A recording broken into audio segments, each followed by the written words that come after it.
ధనుర్మాసం అంటేనే తిరుమల శ్రీవారి ఆలయంలో ఒక ప్రత్యేకత ఉంది.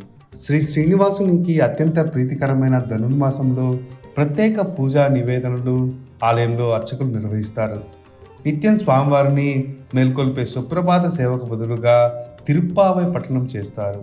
ఈ నెల 16వ తేదీ నుంచి ప్రారంభమయ్యి జనవరి 14వ తేదీ వరకు నిర్వహించే ఈ ధనుర్మాస పూజా కైంకర్యాలపై ప్రత్యేక కథనం.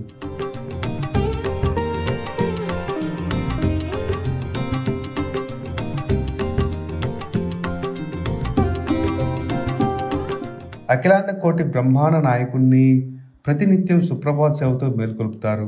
కౌసల్య సుప్రజ రామ సంధ్యా ప్రవర్తతే అంటూ శ్రీవారిని మేల్కొల్పు ప్రారంభమవుతుంది. కానీ ఈ ధనుర్మాసంలో మాత్రం సుప్రభాతానికి బదులుగా తిరుప్పావై పఠనం చేసి శ్రీవారిని మేల్కొల్పుతారు ఆలయ అర్చకులు. శ్రీవారిని తన భర్తగా భావించి పూజలు నిర్వహించిన గోదాదేవిని రచించిన 30 పాసురాలనే గోదాదేవి పాసురాలుగా అంటారు. ధనుర్మాసంలో సుప్రభాతానికి బదులుగా ఒక్కో పాసురాన్ని 30 రోజుల పాటు పఠిస్తూ శ్రీవారిని మేల్కొల్పుతారు అర్చకులు.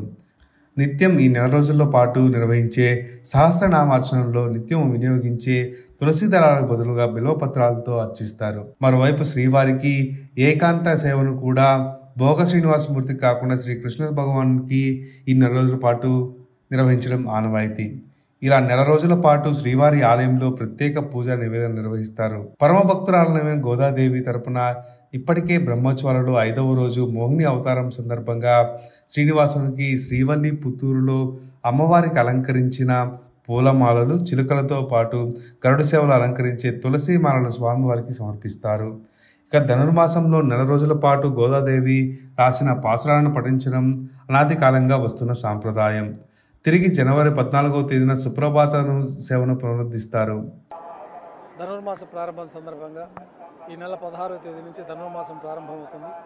ఉదయం 6 గంటల 57 నిమిషాలకి ధనుర్మాస గడియలు ప్రారంభమవుతాయి. దానికి ముందుగా స్వామివారి గర్భాలయంలో మూలమూర్తికి ధనుర్మాస విశేష కైంకర్యాల్లో భాగంగా బిల్వపత్రాలతో సహస్రనామార్చన, శ్రీవల్లి పుత్తూరు నుంచి స్వామివారికి చిలకను అలంకరించడం, రత్నాలతో తయారు చేసిన చిలకను కూడా స్వామివారికి ఈ ధనుర్మాసం పూర్తిగా అలంకరణలో ఉంటుంది. ధనుర్మాసం సందర్భంగా స్వామివారికి ఆ రోజు నుంచి ధనుర్మాస కైంకర్యాలు ప్రారంభమవుతాయి. ప్రతిరోజు రాత్రి ఏకాంత సేవలో భోగమూర్తికి బదులుగా 16వ తేదీ నుంచి కృష్ణస్వామి వారికి అభిషేకము, ఏకాంత సేవ నిర్వహించబడతాయి. మరుసటి రోజు అంటే 17వ తేదీ నుంచి సుప్రభాత సేవకు బదులుగా విశేషమైన ధనుర్మాస కైంకర్యాలతోటి శ్రీవారాలయంలో ఆ పాసురాలతోటి కైంకర్యాలు ప్రారంభమవుతాయి.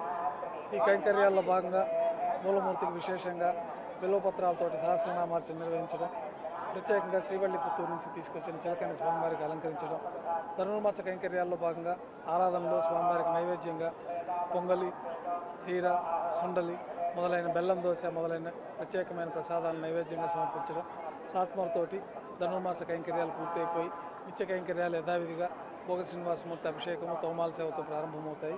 తర్వాత తులసి దళములతో అష్టోత్తర సహస్రనామార్చన, ప్రాతకాల నైవేద్యాలు, సాత్మలతోటి ఈ కార్యక్రమాలు ధనుర్మాసం 30 రోజుల పాటు జరుగుతుంది. ప్రతిరోజు ధనుర్మాసం సందర్భంగా ఏకాంత సేవలో భోగమూర్తికి బదులుగా కృష్ణస్వామి వారికి అభిషేకం జరిపి ఏకాంత సేవ నిర్వహిస్తారు. వైకుంఠ ద్వాదశి పర్వదినం సందర్భంగా ఆ రోజు యథావిధిగా కైంకర్యాలు పూర్తయిన తర్వాత రథోత్సవాన్ని వైభవంగా నిర్వహిస్తారు. ద్వాదశి చక్రస్నానాన్ని కూడా నిర్వహించడం జరుగుతుంది. ధనుర్మాసం ప్రారంభం కావడంతో 17వ తేదీ నుంచి జనవరి 14వ తేదీ వరకు సుప్రభాత సేవను టీటీడీ రద్దు చేసింది.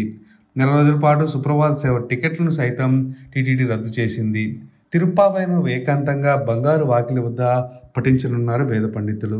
ధనుర్మాసం సందర్భంగా శ్రీవారికి విశేష నైవేద్యాలు, దోశ, బెల్లం దోశ, సుండలు, సీర, పొంగల్ వంటి ప్రసాదాలు నివేదిస్తారు. పురాణాల ప్రకారం ధనుర్మాసంలో దేవతలు సూర్యోదయానికి 1:30 గంట ముందుగా నిద్రలేచి బ్రహ్మముహూర్తంలో శ్రీ మహావిష్ణువును ప్రత్యేకంగా ప్రార్థిస్తారు. కావున ఈ మాసాన్ని సౌరమానంలో ప్రత్యేక ప్రాధాన్యత ఉంది.